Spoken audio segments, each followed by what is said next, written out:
Bienvenue dans le goût du savoir. Si tu aimes la vidéo, like et abonne-toi.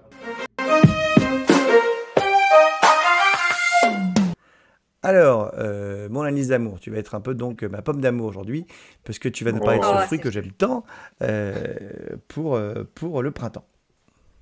Ben, moi, je vais vous parler des pommes.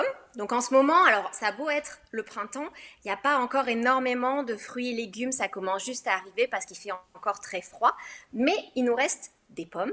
Et avec ces pommes, je vous propose aujourd'hui de fabriquer des petites tartelettes en forme de fleurs pour fêter le printemps et l'arrivée des fleurs. Donc, je ne sais pas si vous habitez à la campagne, mais par exemple, chez moi, ici, il y a plein d'arbres en fleurs. Donc voilà, pour fêter ça, on fait des petites fleurs avec des pommes. Et Alex, je te propose de lancer la petite vidéo, comme ça je vous montre en détail comment j'ai fait exactement. Et bon, il va. Tu as besoin d'une pâte sablée, de 15 g de sucre, de cannelle, de 15 g de beurre, de 2 pommes rouges et de myrtilles surgelées. Tu verses les myrtilles dans une casserole d'eau bouillante et tu fais cuire à ébullition pendant environ 5 minutes.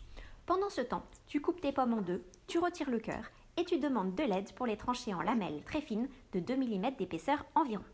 Tu mets les pommes dans la casserole et tu poursuis la cuisson pendant 2 à 3 minutes pour avoir ces belles lamelles roses. Tu viens découper ta pâte sablée en lanières de 5 cm de large environ. Tu les badigeonnes de beurre fondu, tu rajoutes du sucre mélangé à la cannelle et tu viens disposer tes lamelles de pommes en les superposant légèrement et en les faisant dépasser d'un côté de la pâte. Comme ça, tu vois, ensuite, tu rabats le petit bout de pâte par-dessus et il ne te reste plus qu'à les rouler pour former tes jolies fleurs de pommes. Tu les mets dans un moule à muffins et tu les fais cuire à 180 degrés au four pendant environ 35 minutes en les couvrant après 20 minutes de cuisson. Et voilà! Dis donc, mais c'est très simple à faire en fait, on a l'impression que c'est Et compliqué, c'est mais pas du très tout. simple et le résultat est juste bluffant. Donc une fois que tu les as sortis du four, tu les laisses refroidir, puis tu les mets sur une grille pour que le dessous devienne croustillant. Et si tu veux, au moment de les servir, tu peux rajouter un tout petit peu de miel ou de sirop d'érable et une petite boule de glace. Ça, Voilà, j'adore le pour sirop le d'érable. dessert de dimanche midi. Et ça marche avec le Nutella aussi?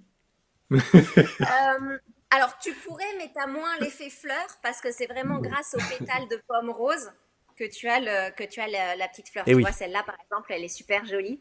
Je C'est vous la très joli, montre. celle-là est très réussie, bravo à toi. Voilà. En fait, c'est tout simple. Finalement, la cuisine, on se fait tout un truc, mais ça vaut le coup d'essayer. Mais il y a plein de choses super simples en fait. Il n'y a pas besoin forcément de se casser la tête. Et puis voilà, puis il y a plein de façons de manger des fruits et des légumes. Donc voilà, faut s'amuser en tout cas.